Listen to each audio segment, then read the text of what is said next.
오늘 이 시간에는 특별히 노아의 믿음, 노아가 어떤 믿음을 가진 믿음의 사람이었을까 이것을 함께 나누어 보기를 원합니다. 하나님 말씀은요, 히브리서 11장입니다. 히브리서 11장 7절 말씀, 3절 말씀인데요.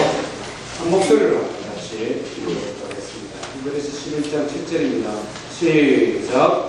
믿음으로 노아는 아직 보이지 않는 일에 경고하심을 받아 경외함으로 방주를 준비하여 그 층을 보관하였으니 이로 말미암아 세상을 존재하고 믿음을 따르는 우리의 상속자가 되었느니라.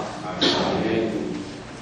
노아의 믿음은 한마디로 말하면 경외하는 믿음이다, 이렇게 정의할 수가 있겠습니다. 오늘 우리가 6절 말씀을 보니까 노아는 아직 보이지 않는 일에 경고하심을 받아 경외함으로 방주를 만들어, 이렇게 표현합니다. 경외라는 단어를 우리가 잘 쓰지 않는데요, 영어 성경을 보니까 in holy fear라는 단어를 쓰고 있습니다. 말하자면 거룩한 두려움으로 방주를 예배했다, 성경이 이렇게 기록합니다. 말하자면 하나님을 믿되 거룩한 두려움을 가지고 하나님을 믿었다는 것입니다.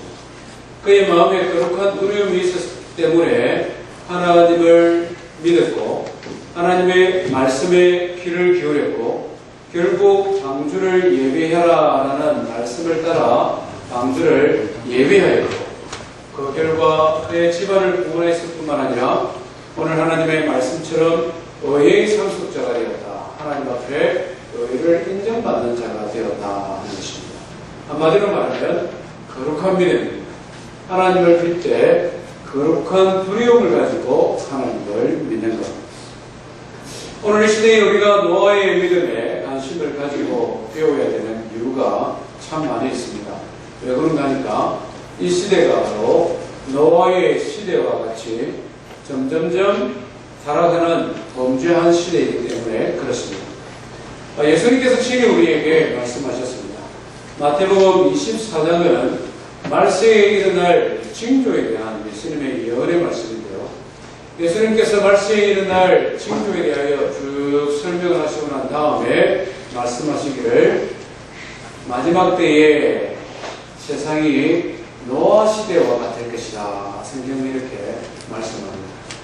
노아 시대와 같이 인자에 올 때에도 사람들이 먹고 마시고 장가가고 시집가고 말하자면 일상의 삶에 분주하게 지내다가 노아의 심판의 때가 되었지만 아무 구원함을 받지 못한 것처럼 마지막 때가 그와 같은 때일 것이다. 그렇기 때문에 우리는 노아의 믿음, 노아의 신앙에 더 큰 관심을 가질 필요가 있다 하는 것입니다. 과연 지금 우리가 살아가는 이 세대가 노아의 때처럼 종말을 향하여 달려가는 때인가 궁금증이 좀 들었습니다. 그래서 한번 지난 6개월 동안에 세상에 어떤 일이 있었는가 한번 살펴보았습니다. 큰 뉴스들만 살펴보니까요, 4월 25일 날 지구촌에 큰 지진이 있었습니다. 우리가 지난주에 헌금을 했는데 약 2,000불 정도 성도님들이 헌금했습니다. 그래서 교회에서 1,000불을 합쳐서 3,000불을 송금을 했습니다. 이 네팔에 대지진이 있었어요. 네팔에 진도 7.8의 지진이 있었는데 약 8,500명 이상의 사람이 죽음을 당했습니다. 지진이 여러 군데 있었는데 전반기에 제일 큰 지진이 네팔에 있었습니다. 비슷한 시기죠. 지금부터 한 2-3주 사이에 있었던 일입니다. 인도 뉴델리 지역에 습도가 약 50도 정도 고온 현상이 2주 동안 연속으로 있었습니다. 그래서 약 2,000명 이상의 사람이 너무 더워서 죽었다, 뉴스는 이렇게 보도하고 있습니다. 비슷한 시기에 5월 말 텍사스 북부 지역에는 홍수가 있었습니다. 우리가 잘 아는 대로 텍사스 지역은 비가 그렇게 많이 오는 지역이 아닙니다. 홍수가 있어서 사망과 실종이 16명 정도 발생했다. 세계 기상학자들은 이것을 엘니뇨 현상이다라고 표현하는데 전 세계적으로 더운 것은 더 더워지고 추운 것은 더 춥고 이런 어떤 기상이변이 계속해서 일어나야 될 것이다, 이렇게 경고하고 있습니다. 이런 자연적인 재해뿐만 아니라 인위적인 재해도 많이 일어나고 있는데요. 4월 21일은 보니까 지중해에 난민선이 침몰해서 800명의 사람이 죽임을 당했습니다. 난민이라고 말하는 것은 국제적인 분쟁 또는 전쟁으로 인해 자기가 살고 있는 지역을 이탈해서 이렇게 유리하는 사람들. 전 지구상에 지금 현재 난민의 숫자가 몇 명이냐? 약 9천만 명 정도가 됩니다. 대한민국 사람을 다 합친 것의 배 정도가 된다는 것입니다. 우리가 잘 알지 못하지만 지구촌에는 늘 난민이 있었습니다. 왜냐하니까 전쟁이나 이런 국제적인 이런 분쟁이 없었던 적이 없기 때문에.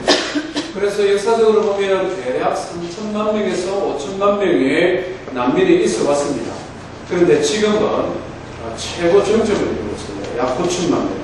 우리가 뉴스를 통해서 잘 알고 있는 것처럼 이라크와 시리아 지역에 이슬람 국가연합 있죠. 아이시스. 이 이슬람 국가로 말미암아 시리아에 4년 동안 내전이 벌어졌는데 얼마나 많은 사람이 죽었는지 파악이 되지 않았습니다. 지금도 계속 진행 중에 있죠. 그런 지역에 사는 사람들이 이런 전쟁의 두려움 속에 집을 떠나서 새로운 희망을 찾아 이렇게 유럽으로 가기 위해 지중해에 몸을 싣는 것입니다. 난민선을 타는 것입니다.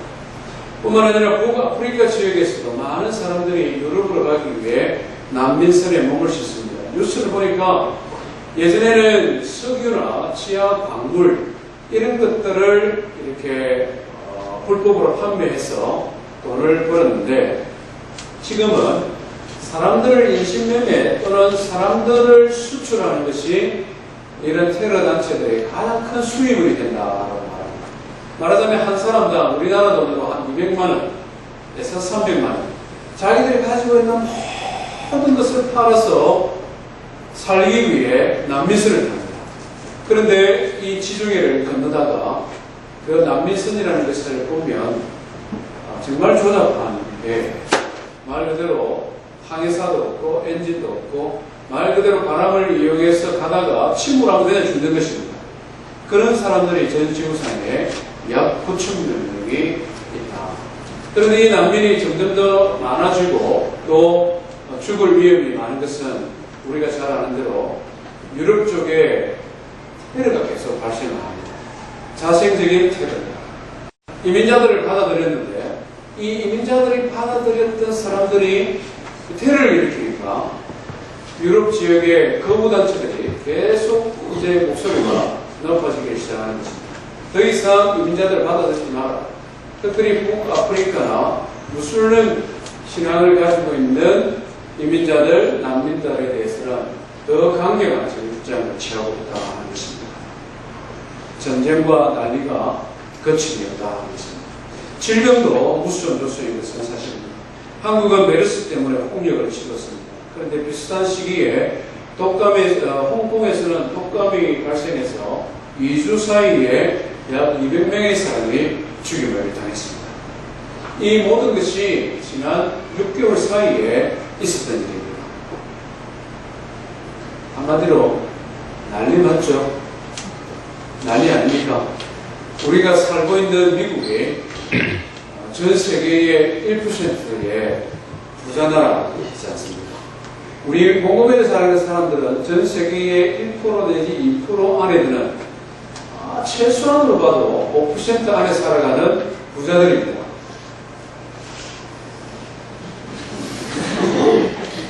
전 세계적으로 보면 우리가 전 세계 인구 70억 중에서는 아무리 양보해도 5% 안에 들어가는 부자들입니다. 그러다 보니 이런 것을 신경을 잘 못합니다. 그런데 전 세계적으로 보면 난리와 난리, 전쟁, 자연재해, 인위적인 재해 이런 어려움들 가운데 무수히 많은 사람들이 죽임을 당하고 있다는 것입니다. 종말에 대한 예수님의 예언의 말씀이 저절로 생각나는 그런 시절이 아닐 수 없습니다. 그렇기 때문에 우리는 특별히 더 노아에게 관심을 가져야 됩니다. 왜냐하면 우리가 잘 아는 대로 노아는 하나님의 심판에서 건짐을 받았던 유일한 사람이요 가정이기 때문에 예수님께서도 말씀하셨지 않습니까? 종말에 대한 예언의 말씀을 쭉 하시고 난 다음에 노아에게서 배워라 하는 것입니다. 우리가 노아에게 배워야 될 믿음, 신앙은 어떤 것인가? 한 두 가지를 생각하기를 바랍니다. 성경이 처음 노아에 대하여 소개하는 것은 창세기 6장입니다. 우리 6장 말씀을 한번 펼쳐보기를 바랍니다. 창세기 6장 1절부터 대홍수에 대한 예수님 하나님의 경고의 말씀이 등장하는데요. 9절에 보면은 노아가 어떤 사람이었는가 성경은 노아에 대하여 소개합니다. 6장 9절 말씀 한번 읽어보겠습니다. 시작. 이것이 노아의 조건이라. 노아는 의인이요 당대의 완전한 자라.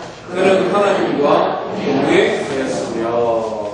성경이 노아에 대하여 소개하면서 지난주에 우리가 에녹의 삶에서 배웠던 친숙한 한 단어가 등장합니다. 뭡니까? 노아는 동행하는 사람이었다. 에녹이 하나님과 동행했을 뿐만 아니라 노아도 하나님과 동행했다. 동행에 대해서 배웠지 않습니까? 무엇이 동행입니까? 하나님과 동행한다는 것은 하나님이 살아계시다는 것을 믿으며 그 하나님께서 지금 나의 곁에 있다는 것을 의식하며 살아가는 것이라고 이야기했습니다. 하나님이 지금 나의 곁에 계시기 때문에 이 세상을 본받지 아니하고 하나님의 선하시고 기뻐하시고 완전한 뜻이 무엇인지를 분별하여서 세상과 구별된 삶을 사는 것, 그것이 에녹의 삶이었습니다. 노아 역시 하나님과 동행하는 삶이었다 하는 것입니다. 노아가 하나님과 동행하면서 강조되어진 것이 또 등장을 하고 있는데요. 9절 말씀을 다시 한번 보십시오. 노아를 소개하면서 노아는 어떤 사람이었다고 말합니까? 의인이요 당대의 완전한 자다 이렇게 표현합니다. 완전한 자라는 표현은 영어로 보니까 blameless among the people, 사람들 사이에 blameless, 요구들 볼 만한 일이 없는 사람이 노아다 이렇게 말합니다. 7장 1절에도 비슷하게 말씀합니다. 7장 1절에도 보니까 노아에게 하나님께서 말씀하시기를 이 시대에서 내가 내 앞에 의로운 것을 내가 보았다.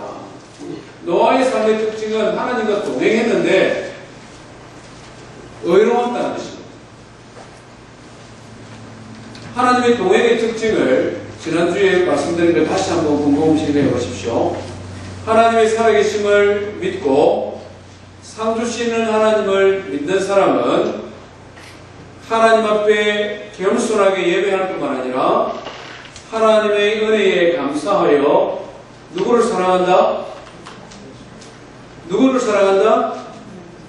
이웃을 사랑한다. 이웃을 사랑한다. 우리가 바른 신앙을 성경을 계속 말하지만 우리가 실수할 때가 있지 않습니까? 하나님 앞에 늘 예배하고 기도는 유창하게 잘하고 교회 봉사하면 거의 안 빠지는데 동네 가면 제일 말 많고 사업 잘하는 아줌마입니다. 여자 집사님들과 그렇습니까?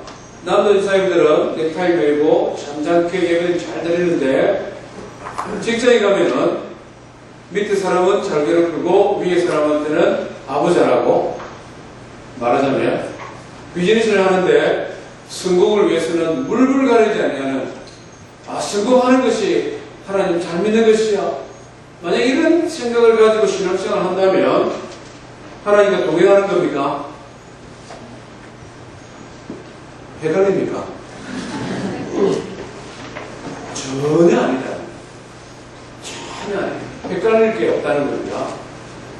성경이 우리에게 가르쳐주는 바른 신앙의 삶이라는 것은 하나님을 사랑하고 하나님 앞에 예배하고 하나님과 동행하는 믿음의 삶은 사람과의 관계 속에서 그 믿음이 드러나야 된다는 거죠. 그 믿음이 드러나야 되는데 그 관계 속에 드러나는 것은 다른 말로 하면 하나님 앞에 겸손하듯이 이웃에 대해서는 배려할 줄 알고 하나님 앞에 정직하듯이 이웃과의 관계 속에서 의롭게 살아가고 이것이 우리 삶에 드러나는 것, 그것이 바른 신앙이고 진정으로 하나님과 동행하는 삶입니다. 우리 들푸른 장로교회 성도 여러분, 우리 모든 성도님들이 바로 하나님과 동행하는 신앙의 삶을 살아가기를 주의 이름으로 축원드립니다. 예, 노아의 삶의 특징은 하나님과 동행하는 사람이었다. 두 번째 노아의 삶은, 노아의 믿음은 어떤 믿음이냐? 6장과 7장 전체를 살펴보면 노아의 믿음을 설명하는 똑같은 단어가 4번씩 반복되어 나타나는 것이 있습니다. 우리 6장 22절 말씀을 한번 읽어보겠습니다. 6장 22절입니다. 시작. 노아가 그와 같이 하여 하나님이 자기에게 명하신 대로 다 준행하였더라. 7장 5절도 한번 읽어볼 거예요. 7장 5절입니다. 시작. 노아가 여호와께서 자기에게 명하신 대로 다 준행하였더라.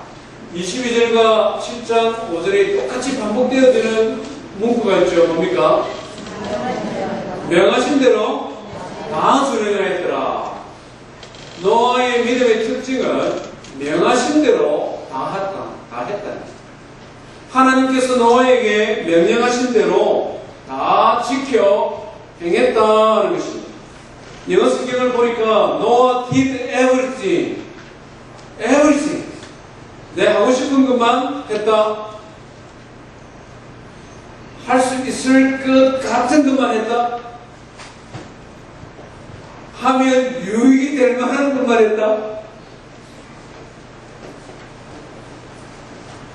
모든 걸 했다는 거죠. 모든 걸 준행했다. 노아가 하나님을 받았던 명령이 뭡니까?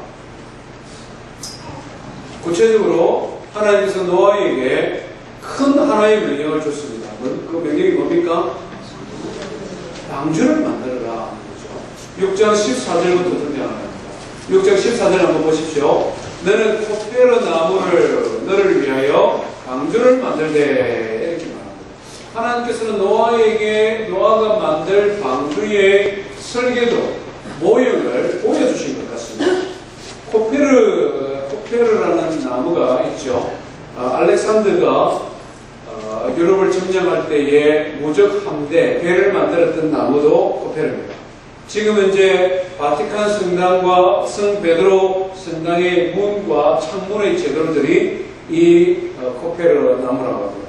1000년이 지나도 썩지 않는 너무나 견고하고 단단한 나무입니다.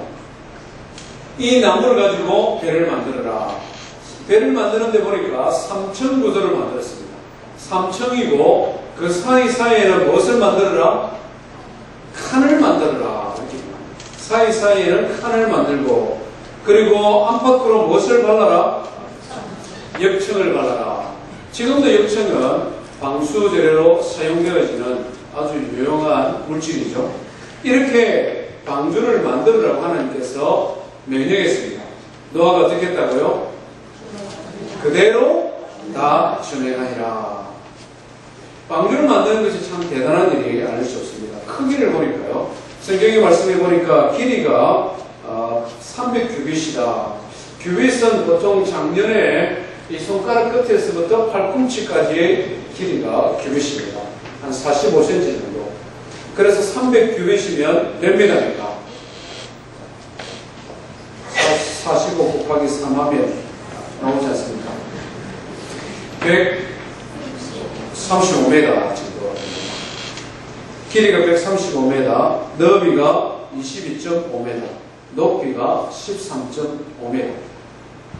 말하자면은 풋볼 경기장만 그거보다 한 1.5배 정도 큽니다. 그 정도 크기의 방주를 만들어라. 그것도 힘든데 또 뭐라고 말씀합니까? 하나님께서 각기 종류대로 가축을, 땅에서 호흡하는 모든 가축을 너에게 나오게 하리니 방주에다가 다 넣으라. 이렇게 명령합니다. 그리고 또 뭐라고 명령합니까? 21절에 보니까 모든 먹을 것을 너를 위하여 뭐하라?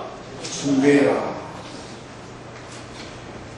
축구 경기장 1.5배 되는 광주를 만드는 것도 힘든데 짐승들을 다 집어넣고 그 짐승들과 사람이 먹을 1년치 양식을 준비하는 것 쉽습니까? 어렵겠습니다. 보통 어려워요. 노아가 이것을 약 100년에서 120년 세월이 걸렸던 것 같습니다.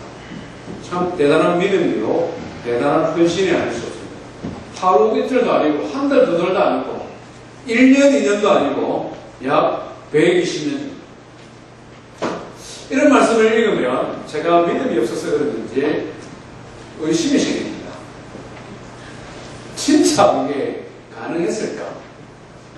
우리 성도님들이 생각 안 됩니까? 아니, 오늘 이 시대에도 135m짜리 배를 만들려면 이 중기계가 동원되어야 되고 얼마나 힘이 드는데 그것도 나무를 가지고 지금부터 약 4,500년, 한 5,000년 그 옛날에 이렇게 큰 배를 만드는 것이 과연 가능했을까? 두 번째, 전 지구상에 짐승들이 얼마나 많은데 그 짐승을 암컷, 수컷 한 상씩 또는 정기라는 것은 세상 7상씩 이걸 방주에 넣는 것이 가능했을까? 코끼리가 부른다고 봅니까? 그 생각이 저절로 듭니다. 1년 동안 먹을 양식, 그때는 풀을 먹었습니다. 우리가 창세기를 보면 창세기 9장에 가서 육식이 처음 등장합니다. 풀을 먹었습니다. 1년 동안 풀이 얼마나 많은 준비를 해야 모든 짐승들이 풀을 먹겠느냐. 이것이 가능했을까? 우리 성도님들 의심 없이 그냥 믿었으면 대단한 믿음입니다. 아무 생각 없이 믿었으면 지금부터 한번 의심해 보시기 바랍니다. 이게 과연 가능했을까? 많은 학자들이 이걸 연구를 해봤습니다. 진짜 가능할까? 방주를 제작하는 것부터 먼저 질문을 던졌습니다. 사람들이 생각하기를 지구 인류의 역사는 수십억 년, 수십억만 년이고 인류는 아주 원시 구석기 시대부터 신석기로 점점점 발전했다 이렇게 생각을 합니다. 그렇기 때문에 지금부터 4,500년, 5,000년 전에 방주, 그 정도 규모의 방주를 만드는 것은 터무니없는 거짓말이다 말합니다. 피라미드가 몇 년 전에 만들었습니까? 피라미드, 이집트에 있는 피라미드. 지금 추적이 가능한 역사를 보면 아주 오래된 것도 있죠. 애굽의 왕조가 많이 바뀌었습니다만은 지금 현재 제일 오래된 피라미드가 지금부터 거슬러 올라가면 약 4,000년에서 4,500년 이전으로 거슬러 올라갑니다. 페루의 저 산 꼭대기에 있는 마추픽추, 벽돌이 아닌 돌을 쌓았는데 이런 레드 사이에다 한 장이 들어가지도 않을 만큼 돌과 돌 사이가 너무 정교하게 깎아져서 만들어졌습니다. 손이 안 들어가는 게 아니라 이런 종이가 안 들어가요. 그래서 사람들은 이것을 7대 불가사이다 이렇게 이야기를 합니다. 우리는 너무나 진화론에 너무나 익숙해 있어 우리 인류가 구석기부터 지금까지 점차적으로 수십만 년에 걸쳐서 발달했다고 생각하는데 천만의 말씀입니다. 하나님의 형상으로 만들어 지음받은 인생이 그렇게 미개하게 수십만 년 동안 지구를 이렇게 점차적으로 발전된 것이 아니다. 원숭이에서부터 지금 우리 모습으로 발전된 것이 아니라 얼마든지 지금부터 4,500년 전에 이런 방주의 건축은 가능하다. 동물을 그 방주 안에 이렇게 모으는 것에 대한 부분입니다. 동물 학자들마다 동물을 분류하는 기준이 굉장히 다릅니다. 그래서 우리가 사전을 찾아보면 지금 현재 지구상에 동물이 몇 가지 종류냐 찾아보면은 어떤 사람은 10,000가지다, 어떤 사람은 30,000가지다 막 이렇게 이야기합니다.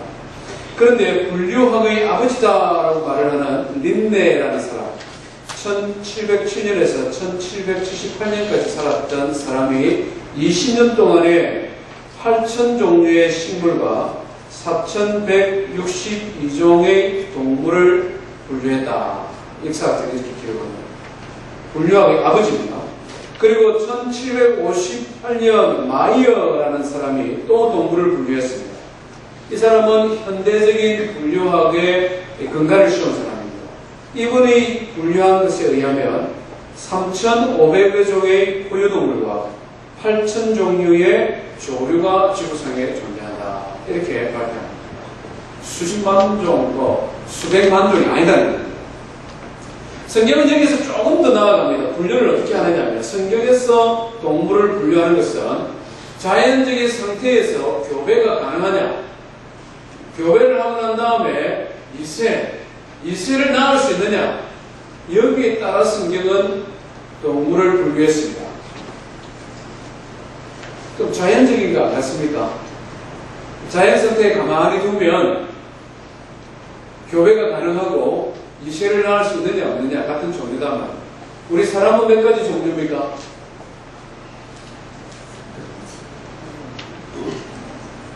사람 몇 가지 종류입니까? 한 가지 종류죠. 예. 색깔 다르고 크기 다르고 얼굴 이상하게 다 달라도 사람은 한 가지입니다. 침팬지는 몇 가지 종류가 있겠습니까? 잘 모르시죠? 네, 잘 모르기 정상입니다. 저도 설교 준비하기 전에는 몰랐습니다. 궁금해서 막 살펴보니까요. 우리 사람이 속한 유인원이다. 동물학자들이 분류하는 겁니다. 여기에 보면은 우리가 생물학 시간에 배웠잖아요. 종, 속, 과, 목, 강, 문, 개, 동물계, 동물 안에 쭉 분류가 되어지지 않습니까? 우리 사람은 유인원 유에 속하게 되는데, 이 안에 보면은 오랑우탄 속이 있고, 그 안에 고릴라 속이 있고, 침팬지 속이 있고, 사람 속이 있는데, 너무 종류가 많습니다, 사실은. 그런데 학자들이 분류한 결과를 보면 침팬지는 두 종류밖에 없다, 전 지구상에. 너무 많은데, 인도 침팬지, 아프리카 침팬지, 남아메리카 침팬지 너무 많은데 실제로는 두 가지밖에 없다는 거예요. 고릴라도 마찬가지입니다. 굉장히 다양하고 많을 것 같은데 실제로는 두 가지밖에 없다는 거예요. 자연 상태에서 부어서 교배가 가능하고 다음 2세대를 낳을 수 있는. 그래서 창조과학자들이 연구를 해보니까 전 지구상에 동물이 얼마나 정도 되느냐. 이 강대상 있죠? 이 강대상보다 큰 짐승들, 말하자면 하마 같은 것, 호랑이, 코끼리, 이런 짐승이 약 290종. 강대상보다 비슷하거나 여기보다 조금 작으면서 고양이보다 큰 종류, 약 760종. 고양이보다 조금 더 작은 종류가 약 1359종. 그래서 넓게 보면은 약 2,500종에서 10,000종 정도가 지구상에 분포한다는 것입니다. 광주 안에 다 들어갈 수 있겠습니까? 없겠습니까? 광주 안에는 호랑이 같은 짐승이 7,000개 이상에 들어갈 수 있는 공간이 만들어진다. 전혀 문제 없다. 그리고 노아가 코끼리 오느라 호랑이 오느라 이렇게 막 잡으러 다닌 게 아니라 성경을 보면 누가 불러주셨다고요? 하나님께서 이끌어주셨다. 광주 안에 짐승들이 각기 종류대로 1년 동안 사는데 아무런 문제 없었다. 단지 이해가 잘 안 되지만, 상상이 잘 안 되지만, 그 하나님의 명령에 따라 방주를 만들고 짐승을 위한 음식을 준비하는 것, 그것이 필요했을 뿐이다. 노아는 여기에 뭐 했다? 순종했다. 어떻게 이와 같은 순종이 가능할 수 있겠냐? 히브리서 기사는 노아의 이 믿음에 대하여 설명을 하면서, 노아는 보지 않은 일에 경고를 받아, 보지 않은 일에 경고를 받아 경외함으로 방주를 예비했다고 말씀합니다. 노아가 하나님으로부터 받았던 명령은 노아가 보지도 아니하고 노아가 경험해보지도 않은 것입니다. 그렇지 않습니까? 어떻게 그렇게 큰 배를, 어떻게 하늘이 뚫리고 땅이 솟아서 그런 홍수가 생길 것인가? 노아는 경험해본 적이 없습니다. 상상해본 적도 없습니다. 노아는 하나님의 말씀을 다 지켜 행했다는 것입니다. 어떻게 이것이 가능하냐? 그것은 그가 하나님을 경외하는 믿음을 가졌기 때문에 가능하다는 것입니다. 하나님을 경외했기 때문에 하나님으로부터 받았던 그 말씀이 정확하게 무슨 말씀인지 이해가 안 되고 도무지 상상할 수도 없고 더 나아가서 그 말씀에 순종하는 것이 너무 어렵고 바보스럽고 주변의 사람들은 조롱하고 손가락질하고 심지어는 자식들까지 이해해주지 못하지만 그럼에도 불구하고 나에게 말씀하신 그분이 살아계신 하나님이시기 때문에 그분이 나의 행위에 대하여 판단하시고 상 주시는 분이시기 때문에 그분이 지금도 살아계셔서 나의 곁에 역사하실 뿐만 아니라 그분이 온 세상을 다스리시는 분이시라는 것을 내가 믿기 때문에 그래서 그 말씀에 순종하는 것이 그 명령에 순종하는 것이 나를 향한 하나님의 가장 선하신 뜻이라는 것을 내가 알기 때문에 그래서 그 말씀을 경외함으로 순종하는 것 노아가 가졌던 믿음이라는 것입니다.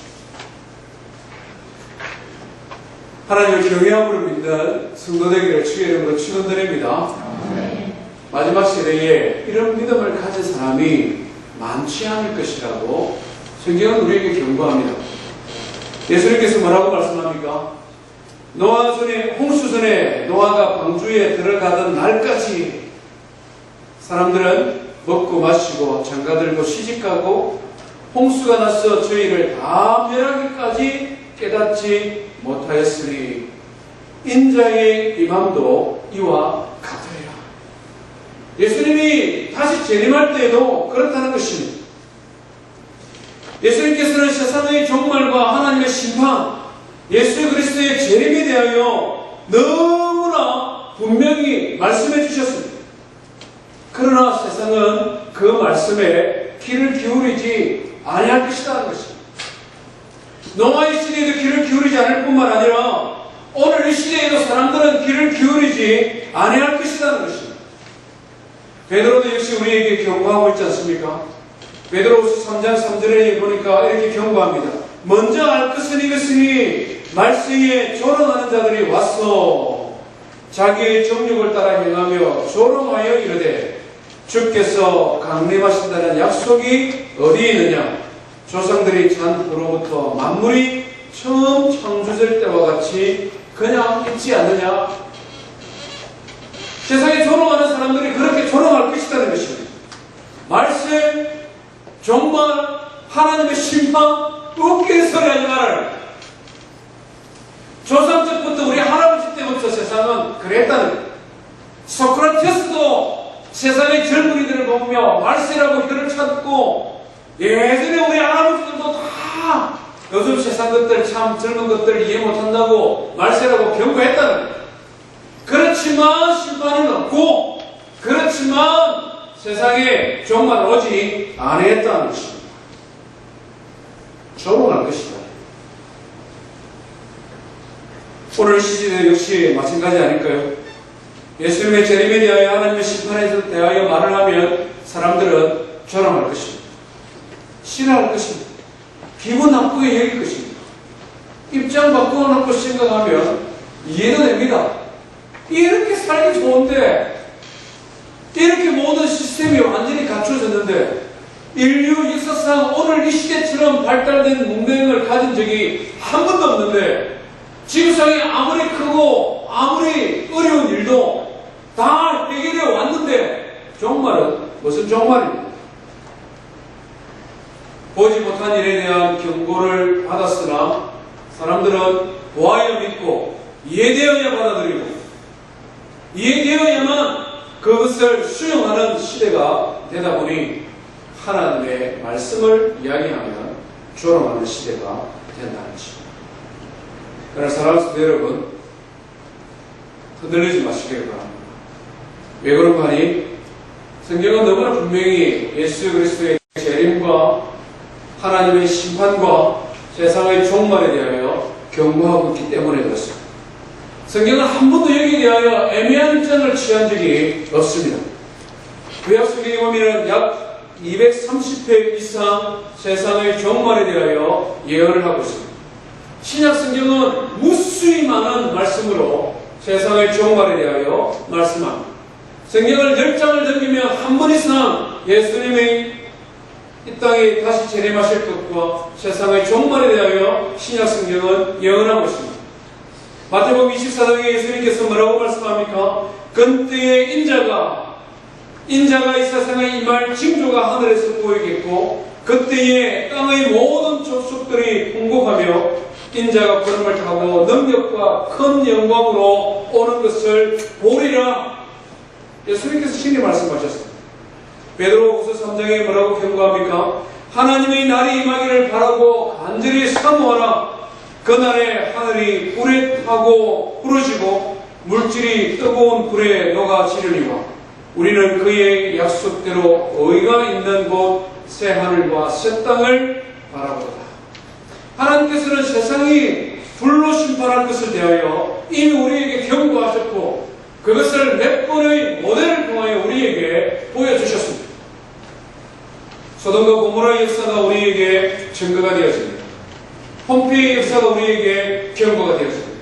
지금도 지구촌 곳곳에서 화산과 지진과 이와 같은 재난을 통하여 마지막 시대에 하나님께서 세상을 불로 심판하는 것이 어떤 모습일까? 완전하게는 우리에게 보여주지 않지만 모델 케이스로 보여주고 있다는 것입니다. 사도와 요한 역시 종말에 대하여 경고하고 있지 않습니까? 볼지어다 그가 구름을 타고 오시리라. 각 사람의 눈이 그를 보겠으며 그를 찌른 자도 볼 것이요 땅에 있는 모든 족속이 그로 말미암아 애국하리니 그러하리라. 저와 함께 하나님 앞에 예배하는 성도 여러분, 노아가 보지 않은 일에 경고를 받은 것처럼 성경은 지속적으로 우리에게 경고하고 있습니다.